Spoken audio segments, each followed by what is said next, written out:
Hello my friends, John LaRuffa here with another straight up solo, and in this episode we are going to take a look at Point City. I'm going to tell you what this looks like from a solo standpoint. I'm going to play a couple turns, help you to see the game in action, and then tell you what I think about it. All right, let's get started. Okay folks, and as usual, please like and subscribe to my YouTube channel if you haven't already. If you have, thank you so much for the support. I really appreciate it.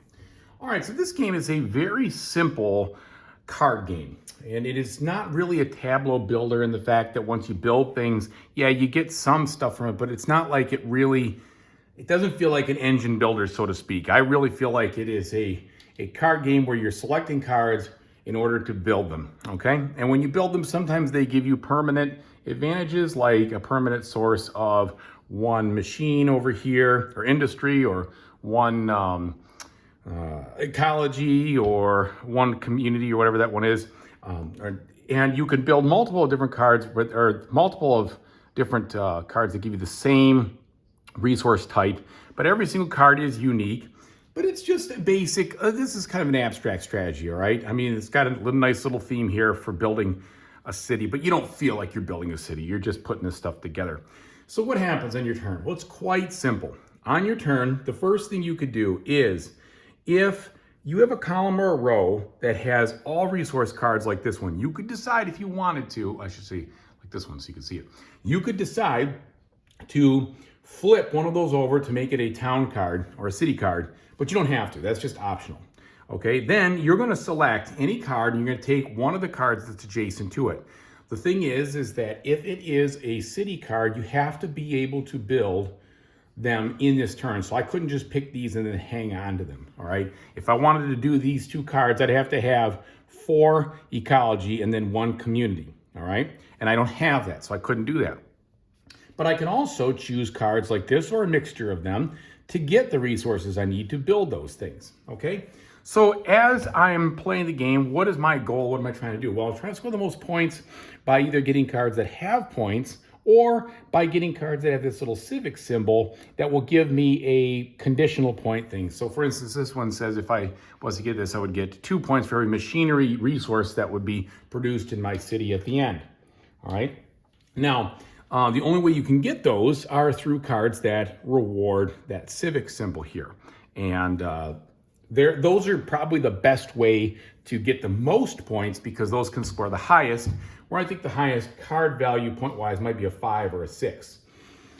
All right, so like I said, you're going to choose to do something and make it fairly easy. And for the sake of this video, I'm going to choose, let's say this one, so I can get a source of energy. So what do I have to do to build this? Well, I have to have a economy, which I have right here, or I have in my hand already, and a source of ecology, which I have there. So boom, we've got those. I can use this. It doesn't go anywhere. It's just that I have it. And then I spend this. And then what happens is you lay down a card that's backwards of what was there. So this one was a building card. Now it becomes a resource card. This is a resource card. Now it becomes a building card. And so that's how you have these things flipping over back and forth. Now the AI will simply take the card that is in the intersection of these two plus the card below it, and it will do the same thing in regards to those flips, okay? And then this moves to the next spot, wrapping around like I just showed here, kind of wrapped. Now, at the end of the game, whatever cards they have, that's what they're going to use to score. These are discard resources. I'm just going to set them off the side. And it's really simple. At the end, you have 3 different difficulty levels to choose from. Easy, which means whatever the points are on the cards, plus 1 point per permanent resource on the card, plus 3 points per civic token. And they get the civic tokens if they happen to build one that has that civic symbol. Or medium, it's points on the cards, 1, 2, or 3 for 1, 2, or 3 of each type of permanent resource, and 5 for token. Or hard, points of the cards, 1, 3, or 6 for 1, 2, and 3, and 7 for each, plus 1 for every ingenuity. So you can ratchet up the difficulty pretty easily. You play the game until everyone has had 17 turns, you and the opponent, and you know that because when you go to refill the card offer here at the end of the opponent's turn, you won't have any cards in there. So basically that will trigger the end of the game. And at the end of the game, you literally score what you're doing. Now, that is pretty much it. They give you some of these tokens here let's say, building a resource if you have a hard time remembering what you took. And I can actually see this is not a bad idea. What I like to do is take cards one at a time just so that I know what I'm doing so I don't get lost in how I'm flipping it over. But it's very simple. It's a fun little game. And so that's basically how you're playing. Now I'll play a couple turns just so you can kind of get the feel of it. This ice cream truck is worth 4 points. And since I have a way to get that without even spending anything, that's great. Plus I can get the wild. So I'm gonna go ahead, I'm gonna take this one and this, build that for free basically because I have that. Now I have the ingenuity. I always wanna say integrity for whatever reason. Ingenuity card. Okay, so we've, whoops, I did it backwards. See, it's easy to do it backwards because I think the ingenuity was up there. Okay, so we flip those around. Then he takes this one. Much easier if I do it one at a time. And this one, now he's gonna discard this. Okay, so it's not gonna go anywhere when he takes those. So you can see how it kind of plays, and you're gonna wanna deny him the opportunity to take buildings. This is great, he's gonna do energy. You see he doesn't score too much.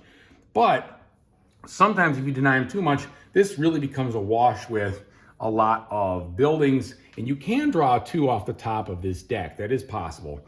So there is a little bit of defense there, but as usual, you wanna stay kind of focused on what you're trying to do, make the best play you can without feeding him too many points.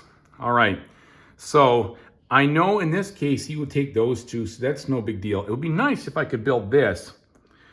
So what I'll do is I'll take these 2 cards here. Let's do this one at a time. And then I have 1, 2, 3. I'll spend these and I can build this civic tile. And I'd like to do the one that is going to give me 2, let's see. So here, this is probably the best one. This will give me 3 per pair. And I'm working on a couple of pairs here. So that'll give me 3 per pair of the community and ecology. So we'll take that one, all right? And then he will go ahead, like I said, and take these 2 cards. So it's 1, 2. And you can move them right along. Now, some people say, you know, the AI is really simple because he's predictable and everything else. Okay, I can see that. Either ratchet up the scoring, or if you want, I actually bought a couple of 4-sided dice that I got here. Now I haven't done this yet, but eventually I assume I might want to, or I could just roll these and say, okay, I'm gonna move into position 2 on the side and 4 on this side, so it'll be random.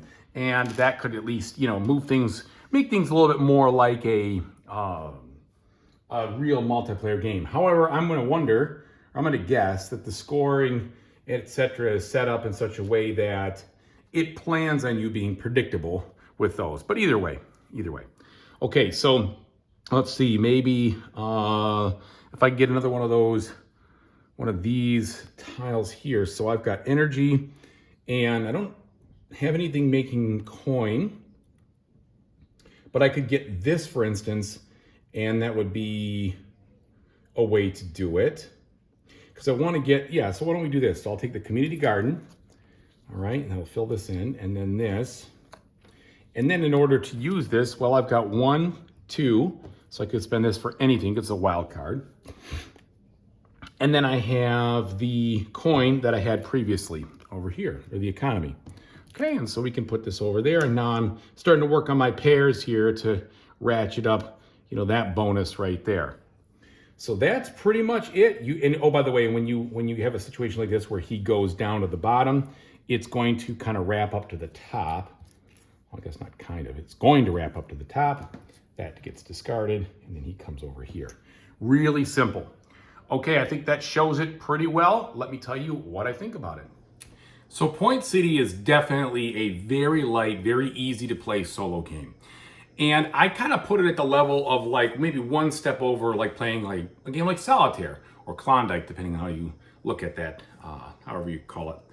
Because you're really just playing cards and trying to score points and trying to do so in the best way possible and deny him something at the same time. It is a very, very easy, very light game to play.